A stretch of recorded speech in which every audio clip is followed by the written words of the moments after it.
Alright mga padi, so ito yung ating dalawang GSR na for engine refresh, parehas baba yung makina niyan mga padi. Now dito muna tayo sa ating GSR from Santa Maria, Laguna. Malayo-layo pinanggalingan nito ni Bossing. So yung owner nga nito mga padi ay nasa Dubai and pauwi siya nitong first week ng June mga padi. Kaya ang gusto ni Bossing, paparefresh na yung kanyang makina, tapos makondisyon itong auto niya. Dahil uuwi nga siya, gagamitin niya yung sasakyan. Issue nitong kay Bossing, ito yung makina niya, kababa na. Ang issue niya mainly dito is may mga engine leak, oil leak sa makina, tapos hard starting, no? Talagang mahirap talaga siya paandarin. Especially kapag galing sa overnight na parking o matagal na hindi nagamit, mahirap siya paandarin mga padi. Tapos yun nga, may leak din siya sa steering.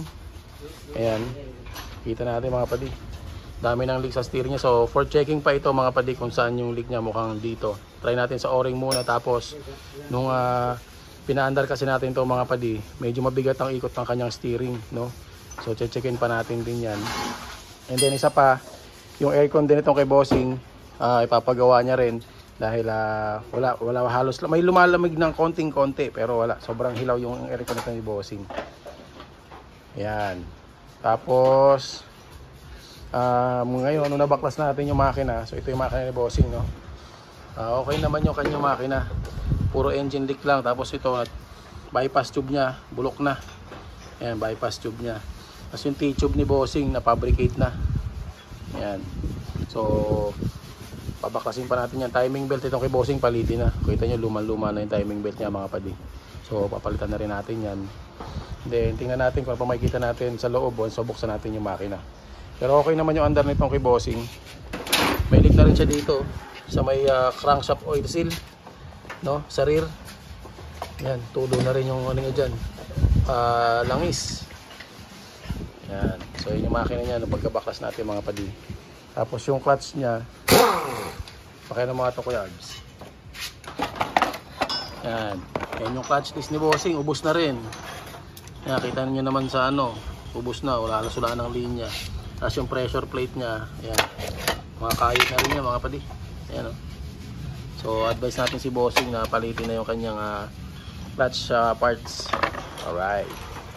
So dito naman tayo sa isang Lancer na GSR mga padi. Yung isang GSR natin, babarin makina mga padi. Mukhang nag-overheat itong makina ni Bossing, no? Ayan, bago yung kanyang radiator niya bago. Ayan, kung makikita ninyo, ito, grabe, sunog na sunog ang langis na ito mga padi. Yan, o. Sunog na sunog. Tingnan yung oil sludge niyan. Yan. Talagang sunog. So talagang makikita mo yung resulta ng pag nag-overheat ang makina nyo mga padi. Kitang kita dito sa makina nya.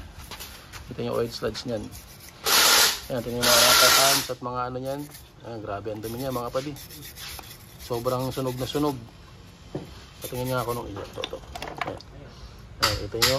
Grabe sunog niya mga padi. Talagang itim na itim. Yan, alright. So yun, gagawin muna natin itong ating dalawang bagong hango na Lancer. Parehas GSR mga padi. Puro mga engine refresh, mga issues. Ayos.